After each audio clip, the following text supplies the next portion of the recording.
గుమ్మడి oats పులగం చేసుకోబోతున్నాం. Okay, పులగం అంటే గుమ్మడి ఓట్స్తో పులగం చేస్తున్నాం అనమాట. కొంచెం డిఫరెంట్ ఆప్షన్. యాక్చువల్గా యూజువల్గా మనం కిచడి పులగం ఇవన్నీ రైస్ ఐటమ్సే యూస్ చేస్తుంటాం. ఓట్స్తో కాబట్టి చాలా మంది ఓట్స్ ఓన్లీ వాటరో లేకపోతే మిల్కో వేసుకొని తాగుతూ ఉంటారు. సో ఇలా డిఫరెంట్గా తీసుకుంటే డిఫరెంట్గా ఉంటుంది, టేస్టీగా కూడా ఉండొచ్చు అండ్ హెల్దీ కూడా. సో ఓకే, మనం స్టార్ట్ చేసేద్దామా? తీసుకొస్తాను ఇంగ్రీడియంట్స్. ఓకే, సో ఏమైనా ఇంగ్రీడియంట్స్? ఓకే, గుమ్మడికాయ అన్నావు బాగానే ఉంది, ఓట్స్ అన్నావు, మరి జొన్న కూడా తీసుకొచ్చేసావు కదా? తెచ్చేసాను. సో జొన్నలు ఉడికించేసి తీసుకొచ్చేసాను, పెసరపప్పు నానబెట్టేసి తీసుకొచ్చేసాను, అండ్ గుమ్మడికాయ ముక్కలు కూడా ఉడికించేసాను. ఓకే, పులగం అనగానే మనకు పెసరపప్పు కంపల్సరీ అనుకుంటా. సో అండ్ ఓట్స్, ఓకే, నెయ్యి కూడా తెచ్చావు కమ్మగా ఉండడానికి. ఓకే, చాలా డిఫరెంట్ టేస్ట్ నియబోతుందని అర్థమైపోయింది. సో మరి స్టార్ట్ చేసేద్దామా? షూర్. సో ఇది కూడా యాక్చువల్లీ ఫిట్నెస్ ఫ్రీక్స్ కి చక్కగా పనికొస్తుంది. ప్రోటీన్ అనుకుంటాం కదా, ఈవెన్ వెజిటబుల్ కూడా యాడ్ చేసేసి ఇలా మనము బ్రేక్ఫాస్ట్లో తీసుకోవచ్చు.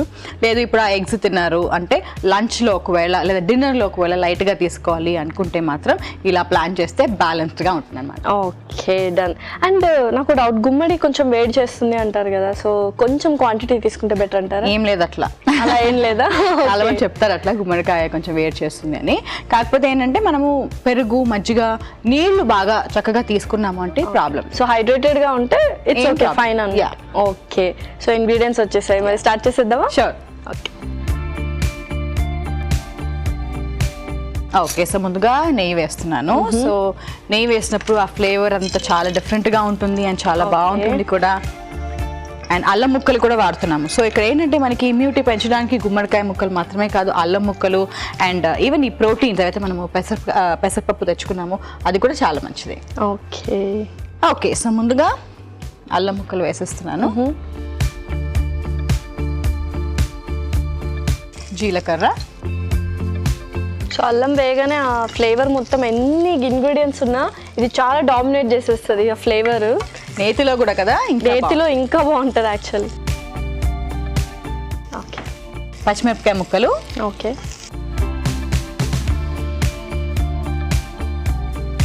ఓకే, కరివేపాకు వేసేసుకుందాం. సో ఇవి మనకి బాగా చక్కగా వేగాయంటే చక్కగా ఇవన్నీ వేసేసుకోవచ్చు. ఇవే మెయిన్గా ఫ్లేవర్స్ మనం వేసుకునేది. ఎస్పెషల్లీ అల్లం అండ్ కరివేపాకు కూడా మంచి ఫ్లేవర్ ఇస్తుంది. అవును. ఓకే, చక్కగా వేగిపోయాయి ఇవి. సో పెసరపప్పు వేసేసుకుందాం ముందుగా, నానబెట్టుకున్న పెసరపప్పు. ఓకే, సో నానబెట్టుకున్నాం కాబట్టి త్వరగానే అయిపోతుంది మనకి. కాకపోతే ఏం చేద్దామంటే ఇప్పుడు పెసరపప్పు వేసుకున్నాము అండ్ ఆల్రెడీ ఉడికించిన జొన్నలు కూడా వేసేస్తాను నేను. ఓకే, కాకపోతే ఇవన్నీ కూడా కలిపి కొంచెం సేపు మనకి మంచిది. తర్వాత మనము ఏదైతే గుమ్మడికాయ ముక్కలు ఉన్నాయో లాస్ట్ లో వేసుకుందాం, అప్పుడు ఫ్లేవర్ బాగా తెలుస్తుంది అనమాట. అండ్ ఓట్స్ కూడా వేసేసుకోవచ్చు. సో అప్పుడు ఆ కన్సిస్టెన్సీ అంతా కూడా మనకి బాగా వచ్చేస్తుంది. ఓకే, అలా ఒకసారి కలిపేసుకుందాము. ఓకే, అండ్ ఫ్లేవర్స్ కూడా వేసేస్తాను ఇప్పుడు. సో రెసిపీకి సరిపడా ఉప్పు.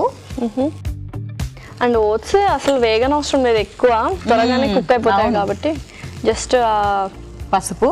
ఓకే, మిరియాల పొడి.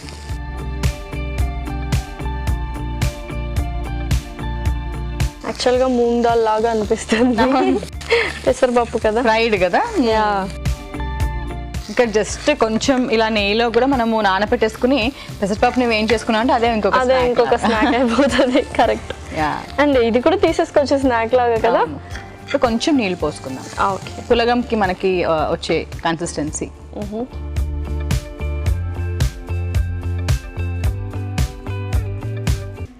చక్కగా ఉడికిపోయింది, ఆ కన్సిస్టెన్సీ కూడా వచ్చేసింది గౌరీ కదా.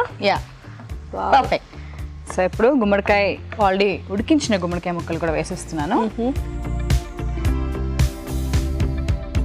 యాక్చువల్గా గుమ్మడికాయ అనగానే హల్వా గుర్తొస్తుంది చాలా మందికి. సో నెక్స్ట్ అంతే అయిపోయింది. అంతే. ఓకే, సో అన్ని కూడా ఫ్లేవర్స్ వేసుకున్నాము, కొంచెంసేపు మనకి ఫ్లేవర్స్ అన్ని కూడా బాగా పట్టాలి కదా. బాగా పట్టేశాక సర్వ్ చేసుకోవడం. వావ్, యాక్చువల్లీ మనకు తెలియకుండా ఈ అల్లం, పచ్చిమిరపకాయ, జీలకర్ర నేతిలో వేయించాం కాబట్టి చాలా బాగుండబోతుంది ఈ ఫ్లేవర్ అంతా కూడా. అండ్ ఆ గుమ్మడికాయ ఫ్లేవర్ కూడా మంచి ఫ్లేవర్ ఇస్తుంది యాక్చువల్గా గుమ్మడికాయ. సో ప్లెయిన్గా జొన్నలు తినలేని వాళ్ళు, ప్లెయిన్గా ఓట్స్ తినలేని వాళ్ళు అసలు అలా ప్లెయిన్గా తినాల్సిన అవసరం లేదు. ఇలా మనకు కావాల్సినట్టు మనం చేసుకుంటే మన ఫ్లేవర్స్కి నచ్చినట్టు పర్ఫెక్ట్ గా ఉంటుంది. దగ్గర పడిపోయింది, పర్ఫెక్ట్ పులగం కన్సిస్టెన్సీ వచ్చేసింది యాక్చువల్లీ. యా, కొంచెం సాఫ్ట్ గా ఉంటే కూడా బాగుంటుంది. సో సర్వ్ చేసేసుకుందాం మరి.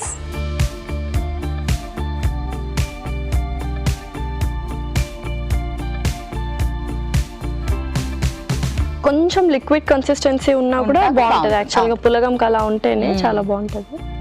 Wow, okay. సో కొంచెం కొత్తిమీర వేసేస్తా పైనుంచి. ఓకే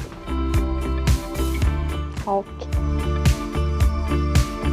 గుమ్మడి ఓట్స్ పులగం అయితే రెడీ అయిపోయిందండి. మరి దీనికి కావాల్సిన పదార్థాలు అలాగే తయారు చేసుకునే విధానం మరొకసారి చూసేద్దాం. గుమ్మడి ఓట్స్ పులగంకి కావాల్సిన పదార్థాలు: ఓట్స్ 1 కప్పు, జొన్నలు 1 కప్పు, పెసరపప్పు 1 కప్పు, జీలకర్ర 1 టీ స్పూన్, పసుపు కొద్దిగా, మిరియాల పొడి కొద్దిగా, పచ్చిమిర్చి 2, అల్లం ముక్కలు కొద్దిగా, కరివేపాకు రెబ్బలు 2, నెయ్యి 2 టీ స్పూన్లు, గుమ్మడి ముక్కలు 1/2 కప్పు, ఉప్పు తగినంత. గుమ్మడి ఓట్స్ పులగం తయారు చేసుకునే విధానం: ముందుగా పాన్ లో నెయ్యి వేసి అల్లం ముక్కలు, జీలకర్ర, పచ్చిమిరపకాయ ముక్కలు, కరివేపాకు వేసి కాస్త వేగాక నానబెట్టుకున్న పెసరపప్పు, ఉడికించిన జొన్నలు, ఓట్స్ వేసి బాగా కలుపుకొని తగినంత ఉప్పు, పసుపు, మిరియాల పొడి కలిపి నీళ్లు పోసి కాస్త ఉడికించుకోవాలి. ఆ తర్వాత ఉడికించిన గుమ్మడికాయ ముక్కలు వేసి బాగా కలిపి సర్వింగ్ బౌల్లో తీసుకొని కొత్తిమీరతో గార్నిష్ చేసుకుంటే గుమ్మడి ఓట్స్ పులగం రెడీ.